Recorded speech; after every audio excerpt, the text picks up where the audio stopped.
back to another episode of Flat Earth and the Bible.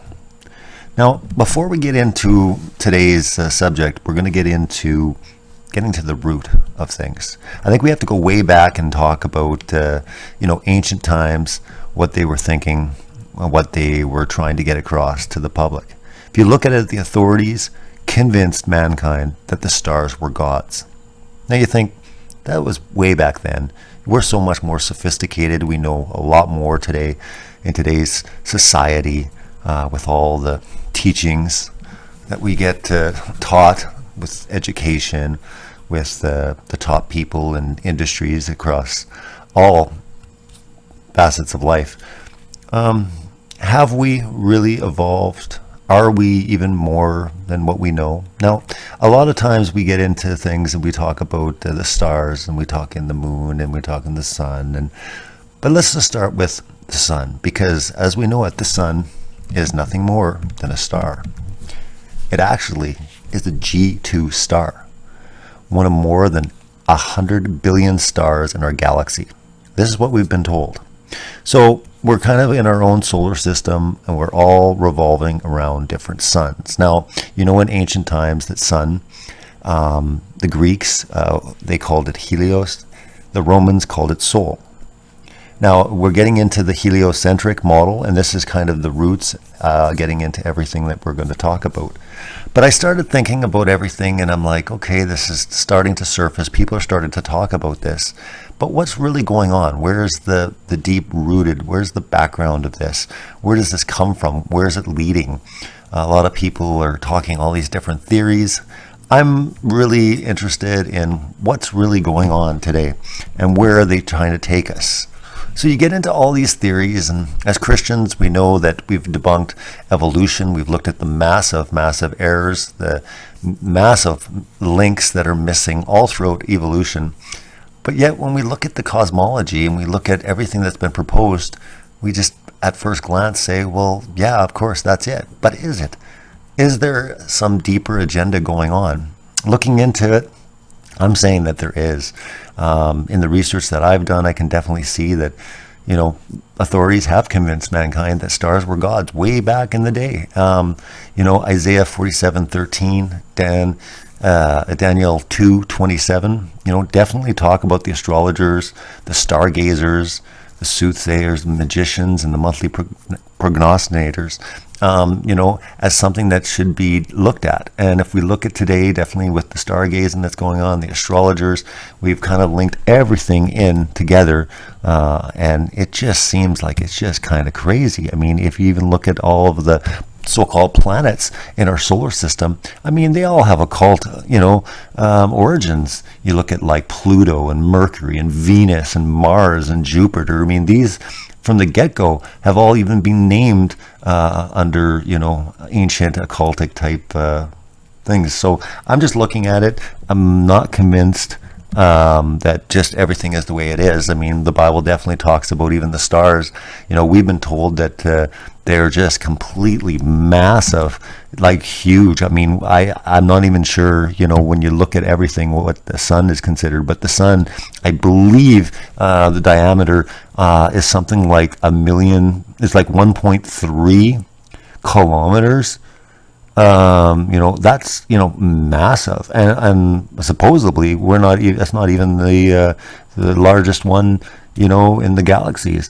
You look into the solar system and they talk about just hundreds and billions, and everything is just masqueraded. Like when you look at evolution, you look at everything over millions and billions of years. And the same thing we have when it comes down to the solar system and our galaxies. Everything is like millions and millions. And then they disguise things in light years. And it's just crazy if you start to bring in all these things together and you start saying, well, what's going on? Can we look at things and say this is it, or do we just believe NASA, the government, and military? I mean, we know that most of the stuff has been faked anyways. So, but really, what's going on? Is there an agenda?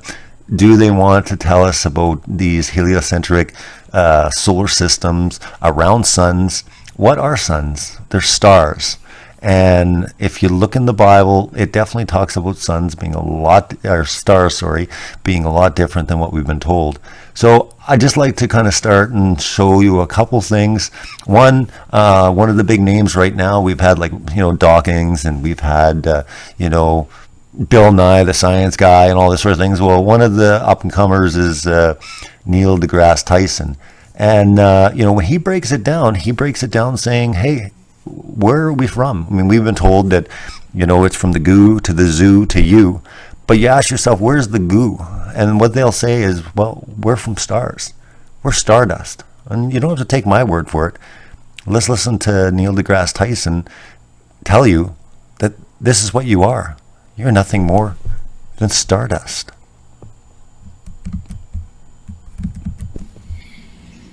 We are stardust. Yes.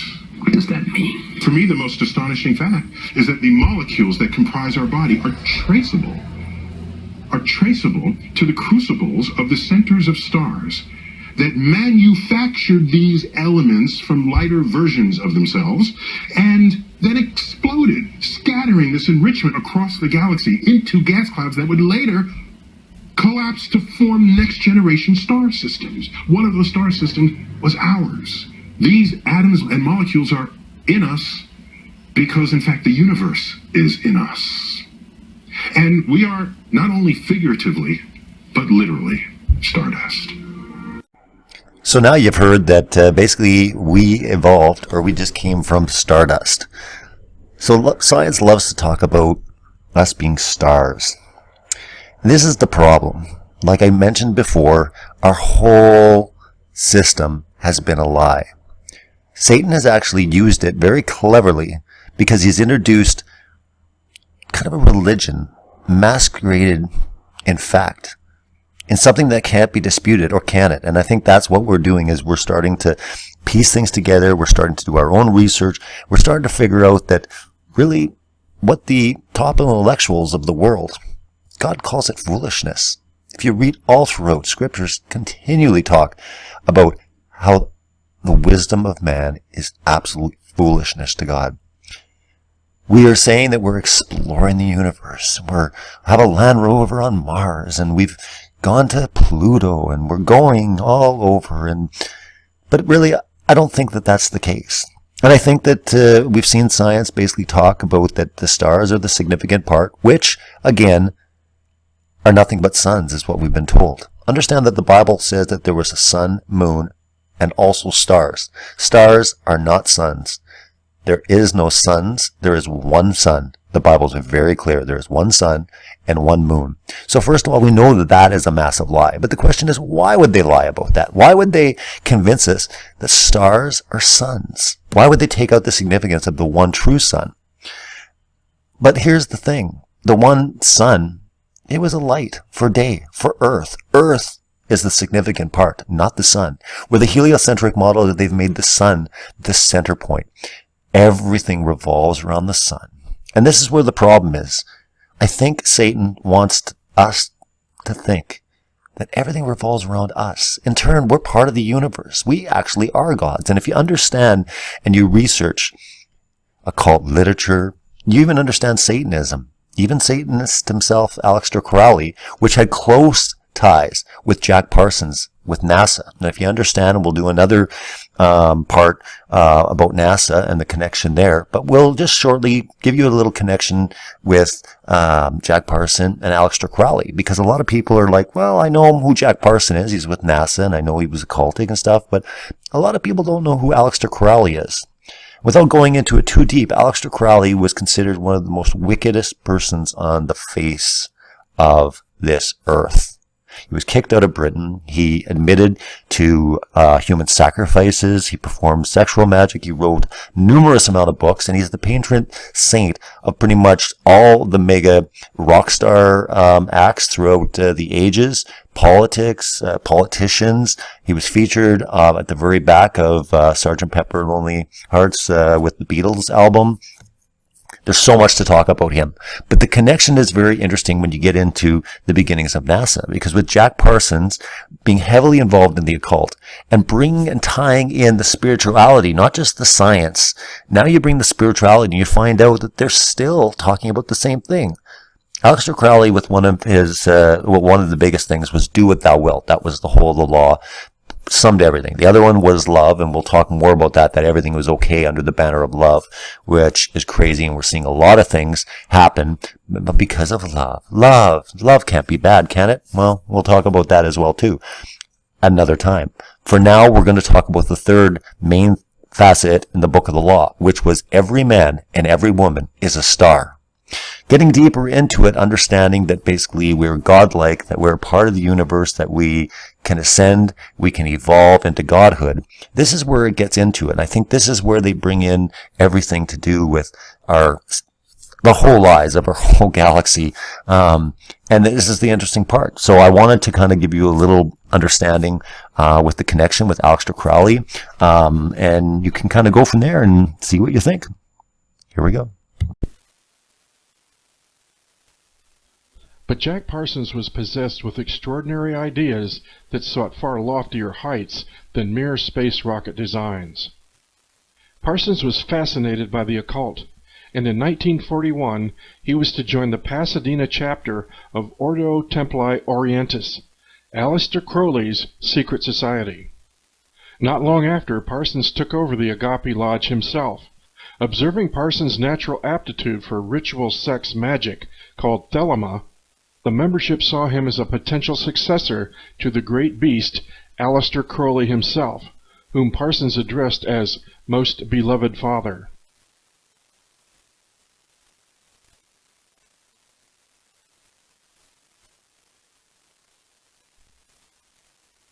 Born on October 12, 1875 in Warwickshire, England, Aleister Crowley was an English occultist, ceremonial magician, poet, painter, novelist, and mountaineer.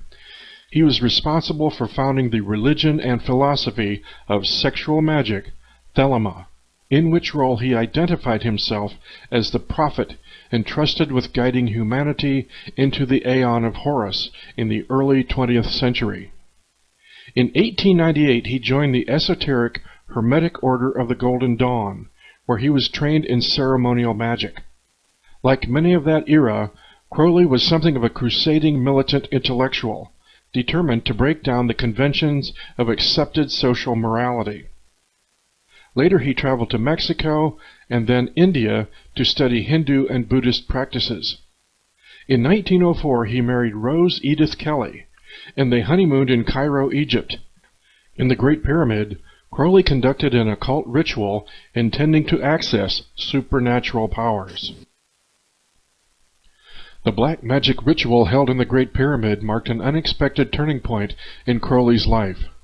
The following day he recounted, "Rose got into a strange state of mind. I had never seen anything like it before. She kept on repeating, dreamily yet intensely, 'They are waiting for you. They are waiting for you.' When Crowley asked Rose who was waiting, she kept repeating that it was Horus, an Egyptian god. Rose knew nothing of magic and even less of Egyptology, making it highly unlikely that she was receiving a message from the gods. But to test what Rose was saying, he took her to the Cairo Museum. And although Rose had never visited the museum before, she rushed through the rooms filled with ancient artifacts, until suddenly she stopped dead before case number 666. "There he is," she insisted. Within the case was the image of the god she claimed to have seen in her vision, the god Horus. Over the next 3 days, at precisely the same time, an unearthly voice dictated to Crowley the Book of the Law, the book that would become the Bible of his new religion.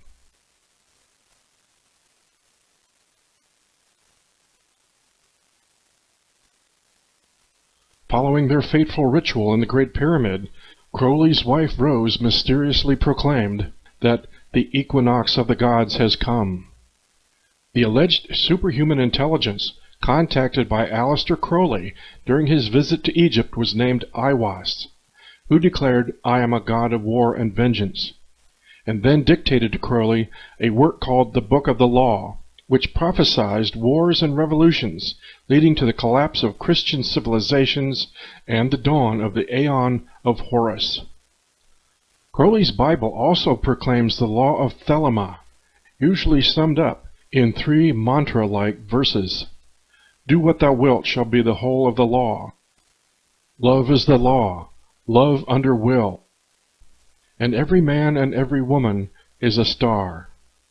According to another Crowley student, Kenneth Grant, Aiwass is an extraterrestrial from Sirius, the stellar representation of the Egyptian goddess Isis. So there you have it. Could there be anything more to this? Could the science connection, could the spiritual connection with our whole solar system, the heliocentric model, the sun, all the stars, the significance of astrology, even to the naming of the so-called planets, even to the constellations, everything, could it have a deeper meaning? That's the question that you've got to look at. You've got to do your digging. You've got to research it. If at all you're interested in this subject, I am interested in it. And I will be spending a lot of time expanding on the whole flat earth theory, on the proposed enclosed system that we live in, that really everything that we've been taught, this spinning ball flying through space with no reason, we're just a random explosion, a big bang that actually banged out of nothing. Nothing became something and created everything. I'm telling you, right from the very beginning, it's all been a lie. How far does this lie go? Stay tuned. We'll talk more about it. We'll get deeper into everything that has to do with God's creation. The firmament, the sun, moon, stars, and what He has planned for you and I. Join me. Talk to you soon.